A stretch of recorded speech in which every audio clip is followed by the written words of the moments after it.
Bonjour à tous, bienvenue sur La Modestie. Moi c'est Dina et je vous souhaite vraiment la bienvenue sur cette chaîne. Tout d'abord, j'aimerais vous souhaiter une bonne et heureuse année 2024. Merci Seigneur pour cette année qui s'est écoulée et pour ma part, je suis très reconnaissante. 2023 a été une année pleine de challenges, mais ça a été aussi une année de défis relevés, disons. Donc je suis très reconnaissante pour cette année et je me souhaite que 2024 soit une année meilleure, soit une année de croissance, soit une année de progression dans tous les domaines, tout d'abord spirituel et soit une année aussi d'accomplissement de mes projets. Et je vous souhaite la même chose. Je sais que le début de l'année, c'est l'occasion de faire des vœux aux autres, de souhaiter le meilleur pour les autres. Et aussi, pour certains d'entre vous, peut-être, comme moi, c'est aussi l'occasion de faire un bilan de l'année passée, de l'année précédente et de quelque part réfléchir à ce qu'on aimerait pour cette année. À réfléchir sur les projets qu'on aimerait attaquer quelque part cette année. Et j'aimerais vous donner quelques conseils pour éviter certaines erreurs cette année. Donc, 7 erreurs à éviter pour cette année 2024.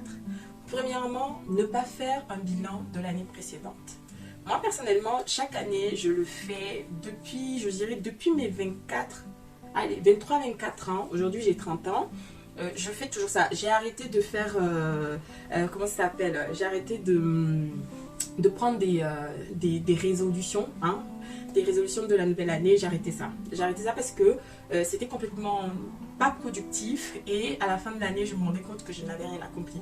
Au lieu de faire ça, ce que je fais, c'est je m'assois à mon bureau, sur mon lit, où vous voulez, je m'assois calmement et je fais d'abord un bilan, c'est-à-dire que à chaque début d'année, j'écris une liste des choses que je vais faire.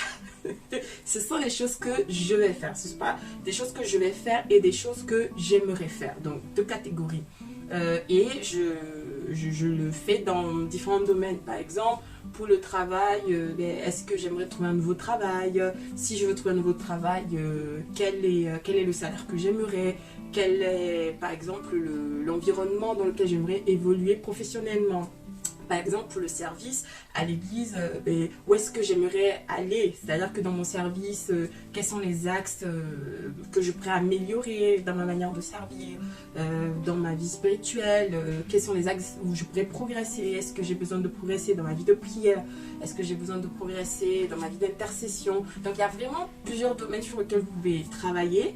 Et donc, je fais la liste quelque part des points que j'aimerais améliorer. Donc, à la fin de l'année, ce que je fais, c'est d'abord de faire un bilan de tous ces points que j'avais fait au début de l'année, là où j'ai réussi. Donc, tous les points que j'ai cochés, j'ai pu vraiment réaliser d'abord. Et après, on va aussi faire un petit bilan des échecs. Où est-ce que j'ai échoué? Pourquoi j'ai échoué? Parce que c'est très important, parce que des fois, l'échec, on se dit « Ah, j'ai échoué, je suis nul ». C'est pas du tout ça. L'échec, c'est toujours l'occasion d'apprendre de nouvelles choses. Donc, c'est super important de faire un échec, de faire un bilan de votre échec et du pourquoi de l'échec. Pourquoi vous avez échoué? Qu'est-ce que vous pourrez améliorer justement pour que sur ce point, l'année à venir, ça soit un succès. Donc, pour cette année 2024, je vous encourage d'abord à faire une liste des choses que vous aimeriez faire et juger des choses que vous allez faire et des choses que vous aimeriez faire pour cette année. Si vous êtes plutôt visuel, vous pouvez faire les gens ils appellent ces sortes de tableaux visuels avec les choses que vous aimeriez, comme vous voulez. Mais moi personnellement, je suis un peu à l'ancienne si on peut dire, donc je le fais par écrit. Et des fois, une portion, je vais faire peut-être une portion visuelle, mais la grosse partie, c'est une très longue liste. La grande partie va être à l'écrit et c'est un carnet que je vais relire plusieurs fois dans l'année pour voir à peu près où j'en suis au niveau de mes objectifs et de mes buts de mon but pour l'année. Deuxième erreur à ne pas faire cette année serait de ne pas mettre Dieu en premier. Cette page n'est pas du tout une page de jugement et c'est un conseil que je donne, mais c'est un conseil que je me donne moi en premier. des fois, on a plein de bonnes volontés, on a plein de projets, on a plein de choses qu'on aimerait améliorer et quelque part, des fois, on oublie Dieu. Je m'explique. Oui, si c'est une grande, par exemple, c'est une grande décision sur quitter sa ville, trouver un travail à l'extérieur ou quoi, naturellement, on va le mettre en prière, on va prier. Mais par exemple, si c'est perdre du poids, c'est-à-dire que je trouve que j'ai pris du poids, je me sens pas bien dans mon corps et tout, et j'aimerais perdre un peu de poids. Et vu qu'on se dit dans notre tête que c'est quelque part une décision tellement triviale, où c'est un point pas important, on va pas penser forcément associer Dieu à ce projet, vous voyez. Et je vais partager courtement, il y a 6 ans en arrière, j'ai perdu en tout, je dirais, 25 kilos, d'accord. Et ça a été extraordinaire pour ma vie, j'avais besoin de perdre du poids pour ma santé, et j'ai perdu, mais ce que la plupart des gens ignorent dans cette histoire, c'est que j'ai pu perdre parce que Dieu m'a donné, j'ai prié, j'ai demandé à Dieu de me donner la volonté et la discipline, d'accord. J'ai pas prié pour que Dieu me fasse perdre du poids, mais j'ai prié pardon, pour la volonté et la discipline, et c'était extraordinaire parce que c'était un domaine de ma vie pour laquelle en fait j'avais peu de discipline, j'avais peu de volonté. Et j'ai pu perdre du poids parce que je l'ai mis en prière et j'ai pu maintenir ce poids pendant 5 ans, je dirais. Et cette année j'ai repris du poids. J'ai repris pas mal de poids. Et tout simplement parce que j'ai arrêté de prier pour ce domaine-là. C'est-à-dire que quelque part, j'étais arrivée au stade où, dans ma tête, en fait, c'est devenu la routine. Et j'ai moins fait attention. J'ai moins pris soin de moi à cause de plein de choses extérieures, plein de distractions. J'ai moins pris soin de ma santé. J'étais moins concentrée sur ce domaine-là. Et résultat, j'ai pris du poids. Et un de mes objectifs de cette année, ça va être de reperdre ce poids que j'ai pris et juste revenir à un poids normal, à un poids de santé. Mon but, ce n'est pas d'être mince. J'ai jamais été mince avant la puberté. Depuis la puberté, j'ai jamais été mince. Donc, mais je veux juste être en bonne santé et avoir un poids de forme normal. Donc, c'est un volet, c'est un domaine que je vais attaquer cette année, donc je vais le mettre en prière.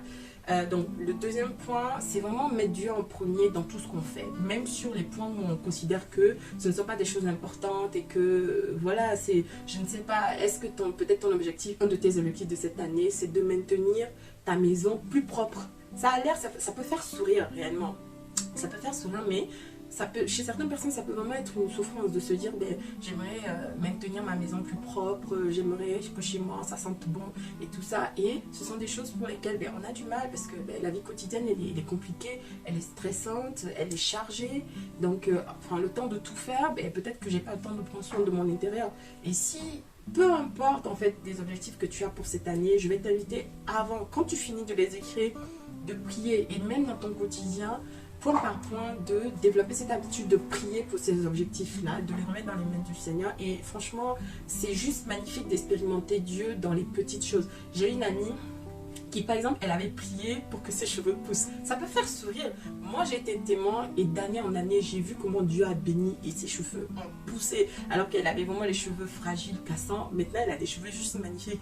Mais c'est parce que, aussi trivial que ça peut paraître, ça peut même faire rire.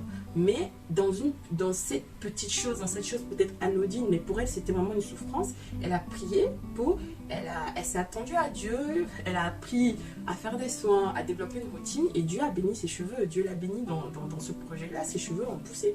Et donc je vous encourage vraiment cette année, peu importe le domaine, petit comme grand, de faire confiance à Dieu pour vos projets cette année, de remettre vos projets entre les mains de Dieu et vous serez étonnés de ce que Dieu fera cette année avec vos projets.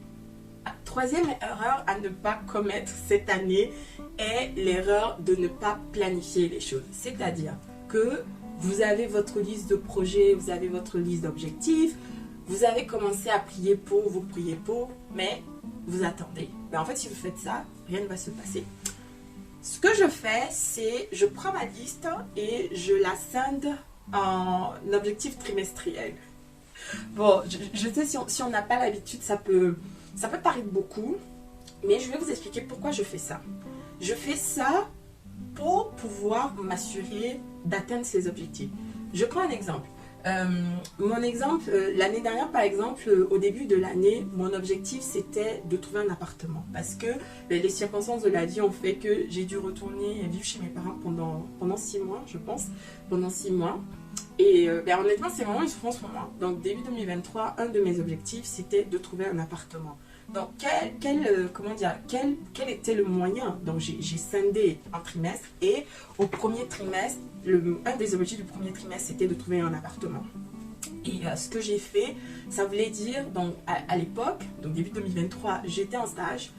Donc je vous dis pas, je gagnais pas beaucoup, j'étais en stage et voilà, j'étais au chômage et j'étais en stage parallèlement parce que je faisais une formation et j'étais en stage. Donc ça voulait dire que il fallait que je me prive sur mes envies d'achat, de quoi que ce soit et que je mette de l'argent de côté pour ça. D'accord? Et c'est ce que j'ai fait. Je continuais à chercher, c'était vraiment compliqué parce que j'avais peu de revenus et souvent pour les appartements ou quoi, on vous demande un certain niveau de revenus pour s'assurer que vous êtes capable de payer votre loyer. Donc je cherchais, mais parallèlement, en fait je mettais de l'argent de côté. Pour faire court, mais en février, je dirais fin janvier, j'avais trouvé un appartement dans un prix raisonnable, emplacement magnifique et c'est mon actuel appartement. Mais voilà, j'avais de l'argent de côté et même pendant cette recherche, c'était vraiment difficile parce que je me suis même fait arnaquer. Je me suis fait arnaquer de 200 €, mais ce n'est pas grave. Et j'ai pu trouver et heureusement que j'avais de l'argent de côté parce que en fait, il y avait la caution avancée, le premier loyer, et quand vous entrez dans un nouvel appartement, il y a tous les frais, voilà, il fallait acheter des meubles, il fallait acheter des choses. Donc j'avais cet objectif de trouver un appartement et je voulais trouver l'appartement pour le premier trimestre de 2023 et pour ça j'avais mis de l'argent de côté. Donc la planification c'est très important parce que ça va vous permettre d'être précis dans dans l'accomplissement de votre objectif. Et aussi, il y a certains objectifs, ils vont s'étaler sur l'année. Par exemple, pour 2024, un de mes objectifs, c'est de faire grandir ma chaîne YouTube et d'avoir plus de followers. Donc là, je vais scinder par trimestre le nombre de followers que je veux et les stratégies quelque part que je vais implémenter pour pouvoir atteindre cet objectif-là. Ça ne veut pas dire que tout va être parfait dans l'année, mais le fait de planifier et de suivre de manière trimestrielle ou mensuelle, comme vous voulez, me permet de rester concentré sur l'objectif à atteindre sur toute l'année. Pour m'assurer qu'à la fin de l'année, lorsque je vais faire mon bilan, j'aurai accompli cet objectif-là. La quatrième erreur à ne pas faire pour cette année 2024 sera de ne pas oser par peur d'échouer. Avant mes 19 ans, je n'avais jamais échoué dans ma vie. C'est-à-dire que tout ce que j'entreprenais, je réussissais. Mes études, c'était une réussite. Je n'avais pas besoin de me prendre la tête. Au sport, c'était une réussite. Enfin, je faisais du sport voilà, à un niveau pas mal. Et j'avais mes études, voilà, j'avais des amis. En fait, tout ce que je faisais me réussissait. Et la notion de l'échec, je ne la connaissais pas. Et je dirais à 18 ans, voilà, dans ma 18e année, en fait, ma vie a viré. C'est-à-dire que je suis rentrée en prépa économie et mais malheureusement pour moi, je n'avais pas d'acquis solide en maths. Et honnêtement, tout simplement, je n'étais pas dans un environnement conducif aux études supérieures et surtout pas à des études en prépa, honnêtement. Et pour la première fois de ma vie, je vais échouer. Et je vais très mal le prendre parce que je n'avais pas tout simplement échoué dans ma vie. Et personne ne m'avait quelque part éduqué, préparé sur comment gérer un échec. Donc j'ai très mal pris. Donc il y avait mes études, j'échoue. Et aussi au sport, en fait, j'ai une fracture au ménisque. Et en fait, tous les projets que j'avais faits pour le sport, tout va s'arrêter brutalement. Et pour moi c'était une horreur, c'était vraiment une horreur, mais ces échecs aussi vont m'amener à Dieu, à me tourner vers Dieu, et c'est là où je vais réellement me convertir, puisque toute ma vie j'ai grandi de manière religieuse, mais ce n'est qu'à 19 ans que je vais réellement me convertir. Donc tous ces échecs vont m'amener à me convertir et tout ça, mais ça va créer en moi une peur, et parce que dans tout ce que je vais faire les années qui vont suivre, je vais avoir peur d'échouer et je vais développer une sorte de mécanisme d'autoprotection, c'est-à-dire que dans ma tête, quand j'ai quelque chose à faire, quand j'ai un projet, je pèse toujours le pour et le contre. Et si dans ma tête, il y a plus de probabilité que j'échoue ou que je ne réussis, en fait, je ne vais même pas tenter. Et ça, c'est super dangereux. C'est super dangereux parce que dans ma vingtaine, ça m'a empêché d'essayer beaucoup de choses. Parce qu'à chaque fois dans ma tête, je me faisais le calcul. Et s'il y a 60% de probabilité, ou même je dirais 55% de probabilité que j'échoue, en fait, je n'essayais même pas. Et cette année 2024, et heureusement que, je dirais heureusement que vers la fin de ma vingtaine et tout, ça a été quelque chose qui a été guéri en moi, merci Seigneur. Mais cette année, je vais vous encourager. Souvent, ce qui nous retient, c'est la peur d'échouer, la peur de que dira-t-on, plein de peurs, plein de peurs. Mais cette année, il faut chasser cette peur-là, ou en tout cas, je dirais, enfin, chasser cette peur-là. Je ne veux pas dire qu'il faut chasser cette peur-là, dans le sens où il n'y a que Dieu qui peut chasser cette peur-là. Je dirais, confier ces peurs à Dieu et quelque part, confiez-vous en Dieu. Si vous n'avez pas confiance en vous-même, ça peut arriver parce que soi-même, on se connaît. On sait aussi à quel point on peut se décevoir soi-même. Mais la seule chose que je sais, c'est que Dieu, c'est celui qui ne déçoit pas. C'est celui qui ne met pas dans la confusion. Il est toujours fidèle. Donc, je vais vous encourager cette année à vous confier en Dieu, à vous confier plus dans la parole de Dieu. Toutes ces choses qui sont des peurs en vous, mais cette année, c'est l'année parfaite pour les attaquer et de prendre vos peurs une à une et dire, ok Seigneur, j'ai peur de ça, ce projet, je ne veux pas le tenter parce que j'ai peur. Mais Seigneur, tu es Dieu, tu es là, donc sur ta parole, j'y vais. C'est pour ça que j'ai dit dans les premiers points de mettre Dieu en premier, parce que si tu mets Dieu en premier, quand tu démarres un projet, bon, si c'est pas bon, il va te dire que c'est pas bon. La Bible dit que, enfin, c'est Dieu qui parle, il dit, je te montrerai la voie à suivre, je te conduirai. Donc, faire confiance à cette parole de Dieu et de dire, ben, Seigneur, si le projet c'est pas pour toi, si le projet c'est pas là où tu le veux, ben, le Seigneur va te dire stop. Mais si tu n'as pas de relation avec Dieu, si tu places pas Dieu en premier et que tu veux juste faire le projet pour faire le projet, ben, en fait là, tu pars sur un mauvais point. Un point, c'est souhaiter mais ne pas prendre de décision.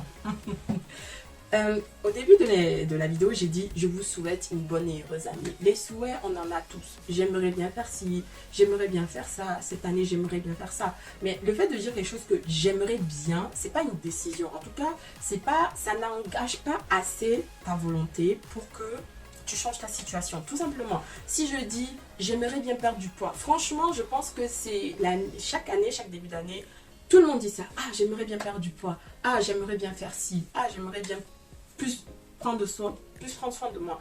Mais en fait, le fait juste de dire j'aimerais bien faire ci, j'aimerais bien faire ça, n'est pas suffisant pour que ta situation change. Tout simplement parce que ça n'engage pas assez ta volonté. Quoi faire alors? Ce qu'il faut faire, c'est j'aimerais bien faire ça. Moi, je dirais changer le langage et dire je vais faire ça. Donc, vu que je vais faire ça, quel moyen je vais mettre en place pour faire ça? Tout simplement. Et c'est une autre approche. La raison pour laquelle les gens prennent 10 milliards de résolutions au début de l'année et qu'à la fin de l'année, rien n'est fait, c'est qu'ils disent « Ah, j'aimerais bien faire ci, j'aimerais bien faire ça », mais ils n'engagent pas assez leur volonté pour changer la situation. Donc, il faut prendre des décisions. Et pour prendre une décision, on est obligé de s'asseoir, de réfléchir avant de prendre la décision et après de réfléchir aux moyens pour pouvoir mettre en place ces décisions. Donc, pour 2024, arrêtez de dire j'aimerais ci, j'aimerais ça, mais pose-toi, réfléchis et prends des décisions et réfléchis aussi aux moyens que tu vas pouvoir mettre en place pour pouvoir mettre cette décision en pratique tout simplement. Donc si cette année ta décision c'est avoir une vie de prière plus profonde, ça veut dire que peut-être sur ta journée, avant tu passais peut-être 20 minutes pour prier, cette année ça veut dire que tu vas au fur et à mesure mettre plus de minutes, plus de temps en tout cas à la prière. Si ta décision cette année c'est d'avoir plus de connaissances, plus de compréhension de la parole de Dieu par exemple, mais il va falloir que tu dégages plus de temps pour ça sur ta journée. Si cette année, un de tes objectifs c'est par exemple c'est de mieux t'habiller, ça peut être un objectif aussi. Parce que je ferai une vidéo bientôt là-dessus sur en quoi l'habillement c'est important aussi. Tu vois, si tu veux mieux t'habiller, c'est-à-dire que c'est important de s'habiller en fonction du domaine dans lequel on évolue. Si tu évolues dans un domaine qui demande de se présenter d'une certaine manière et que tu trouves que tu es en décalage et que tu aimerais améliorer ça, parce que des fois, ça a l'air bête, mais ça peut te priver d'une promotion, ça peut te priver, en tout cas, ça renvoie une image. Et selon cette image, surtout dans le milieu professionnel, tu es jugé sur l'image que tu renvoies. Tu es jugé sur ce que tu dégages. Donc, si c'est un point, peut-être que c'est un peu que tu vas améliorer. Donc, ça va te demander de t'asseoir, par exemple, d'analyser ta garde-robe, de voir ce qui va pas. Ça va peut-être te demander de demander de l'aide dans ton entourage, de personnes que tu connais qui s'habillent bien et tout, et de leur demander conseil. Donc, ça demande des stratégies. Les choses ne se font pas toutes seules. Il faut de la stratégie, il faut réfléchir, il faut mettre en place des stratégies pour pouvoir atteindre les objectifs que vous souhaitez. Le 6e point sera de ne pas être régulier. Ça, je pense que c'est le problème de plusieurs d'entre nous. Vous commencez quelque chose, vous prenez une décision, vous mettez en place des stratégies et tout, vous commencez. Et moi, franchement, humblement, je le dis, ça, c'est un de mes plus grands problèmes. Dans certains domaines, il n'y a pas de souci, je peux être très régulière, pas de souci. Mais dans certains domaines, c'est vraiment difficile pour moi. Et par exemple, je vais prendre l'exemple de ma page Instagram ou même YouTube que j'ai lancé cette année. YouTube, ça fait au moins 5 ans que j'avais envie de lancer YouTube. Mais le problème, c'est toujours de me dire, mais en fait, si je lance, je vais avoir des difficultés pour être régulière parce que j'ai le travail, j'avais des études, j'ai l'église, j'ai ma vie personnelle aussi. Donc, mais quand est-ce que je vais dormir, manger, trouver du temps aussi pour faire tout ça? Voilà. Donc, quand j'ai commencé Instagram aujourd'hui j'ai 68 followers et la plupart c'est des gens que je connais dans le quotidien. Et je pense que ma page, si j'avais été régulière, j'avais posté de manière plus régulière, ma page il y aurait plus de followers. Et cette année, c'est un de mes gros objectifs de l'année sur toutes mes pages d'arriver à créer du contenu et à créer du contenu de manière régulière. Donc ça, c'est vraiment très compliqué. Et je peux prendre l'exemple aussi je vais prendre l'exemple aussi de la vie de prière ou du service il y a plein d'exemples à prendre. Dans tout ce que vous faites, si vous n'êtes pas régulier, ça va impacter le résultat que vous souhaitez. De la régularité, en fait, votre résultat, le résultat que vous souhaitez va dépendre de votre régularité. Mais la régularité est très difficile. Donc, en fait, c'est lié au 7e point qui va être d'aller jusqu'au bout. Peut-être que je suis irrégulier. Au début, je suis irrégulier. Peut-être que j'ai du mal à être régulier.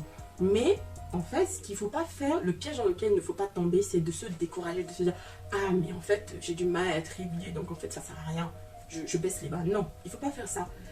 Peut-être que dans ton idéal, tu aimerais aller au sport 4 fois dans la semaine. Mais au début, ça va pas être naturel. Si pendant les premières semaines, tu y arrives, tu passes de 0 à 1 fois par semaine, déjà c'est du progrès. Si tu passes de 0 à 2 fois par semaine, déjà c'est du progrès. Et le 4 fois par semaine, il faut que ça va se travailler en tout cas petit à petit. Donc, travaille petit à petit et quand tu as des semaines imparfaites ou tu n'atteins pas tes objectifs, ne te décourage pas. Vois dans la durée, vois dans le temps. Cette année, pour la plupart d'entre nous, et je vous le souhaite, on a encore 12 mois, Dieu nous donne encore 12 mois pour avancer, pour évoluer, et personne ne sait de quoi demain sera fait. Donc moi je vous encourage vraiment pour cette année ne laissez pas attendre vos projets. On a tous on a plusieurs projets dans nos cœurs, tout simplement parce que moi je trouve que l'humain est créatif. Pourquoi? Parce que l'être humain a été créé à l'image de Dieu. Et Dieu, il est créateur. Dieu, il crée des choses, c'est sa nature. Et l'humain a hérité de cette nature-là. Et surtout, aujourd'hui, dans le monde dans lequel nous vivons, le monde est ténébreux. Il y a tellement de choses qui vont mal. Et je pense que le monde bénéficiera de créateurs chrétiens. Dans tous les domaines, que ce soit dans le domaine du digital, peu importe le domaine, le monde bénéficiera en fait de voir ce que Dieu fait. Parce que quand tu es un créatif et que tu es chrétien, ton but, c'est pas juste de te faire voir, mais ton but, c'est de créer des choses qui vont attirer l'attention sur Dieu, qui vont attirer l'attention sur la nature de Dieu, de ce que Dieu fait.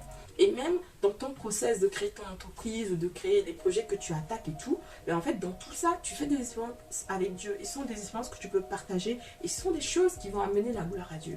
Donc, je vous souhaite une fois de plus une excellente année, une très bonne année. Et je vous souhaite vraiment de faire plein d'expériences avec Dieu et que vos projets s'accomplissent cette année. Soyez bénis, je vous dis à bientôt. Ciao!